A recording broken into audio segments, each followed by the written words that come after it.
اعوذ باللہ من الشیطان الرجیم بسم اللہ الرحمن الرحیم۔ سورہ حشر آیات نمبر 11 تا 17 میں منافقین کی ایک شرارت کی طرف اشارہ، جب انہوں نے یہود کے ایک اور قبیلے کو مسلمانوں کے خلاف لڑنے کے لیے آمادہ کرنے کی کوشش کی اور یہ وعدہ کیا کہ ہم تمہارے ساتھ لڑیں گے۔ اعوذ باللہ من الشیطان الرجیم۔ ألم تر إلى الذين نافقوا يقولون لإخوانهم الذين كفروا من أهل الكتاب لئن أخرجتم لنخرجن معكم ولا نطيع فيكم أحدا أبدا وإن قوتلتم لننصرنكم۔ کیا آپ نے ان منافقوں کو نہیں دیکھا جو اپنے اہل کتاب کافر بھائیوں سے کہتے ہیں کہ اگر تمہیں جلا وطن کیا گیا تو ہم بھی تمہارے ساتھ ہی یہاں سے نکلیں گے اور تمہارے معاملے میں ہم ہرگز کسی کی بات نہ مانیں گے، اور اگر تم سے جنگ کی گئی تو ہم ضرور تمہاری مدد کریں گے۔ واللہ یشہد انہم لکاذبون۔ لیکن اللہ گواہی دیتا ہے کہ یہ لوگ سراسر جھوٹے ہیں۔ لئن اخرجوا لا يخرجون معهم ولئن قوتلوا لا ينصرونهم ولئن نصروهم ليولن الادبار ثم لا ينصرون۔ اور یہ کہ اگر وہ اہل کتاب جلا وطن کیے گئے تو یہ منافق ہرگز ان کے ساتھ نہیں نکلیں گے، اور اگر ان کے ساتھ جنگ ہوئی تو یہ منافق ہرگز ان کی مدد نہیں کریں گے، اور اگر مدد کریں گے تو پیٹھ پھیر کر بھاگ جائیں گے، پھر کہیں سے کوئی مدد نہ پائیں گے۔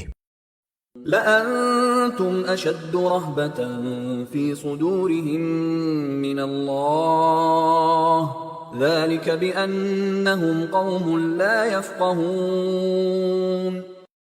اے مسلمانوں، ان منافقین کے دلوں میں اللہ سے بڑھ کر تمہارا خوف ہے، یہ اس لیے کہ یہ ایسے لوگ ہیں جو سمجھ بوجھ نہیں رکھتے۔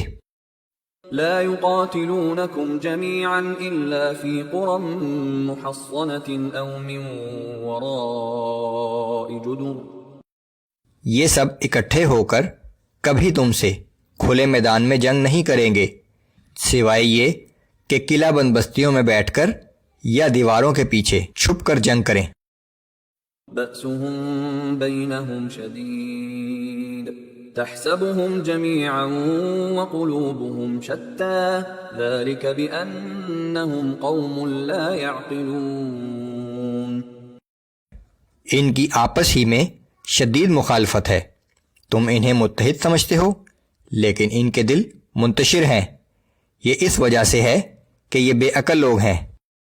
كمثل الذين من قبلهم قريبا ذاقوا وبال أمرهم ولهم عذاب أليم۔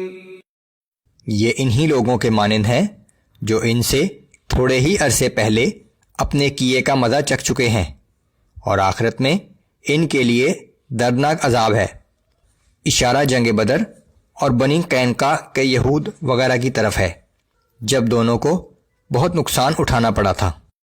كمثل الشيطان إذ قال للإنسان اكفر فلما كفر قال إني بريء منك إني أخاف الله رب العالمين۔ ان منافقوں کی مثال شیطان جیسی ہے کہ وہ پہلے انسان سے کہتا ہے کہ کفر و ضلالت اختیار کر، پھر جب انسان کفر کر بیٹھتا ہے تو شیطان کہتا ہے کہ میں تجھ سے بالکل بری الذمہ ہوں، میں تو اس اللہ سے ڈرتا ہوں جو رب العالمین ہے۔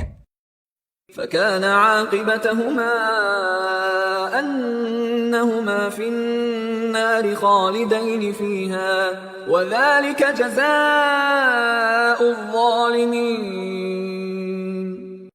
پھر دونوں کا انجام یہ ہے کہ آگ میں جائیں گے جہاں انہیں ہمیشہ رہنا ہوگا، گناہگاروں کے لیے یہی سزا ہے۔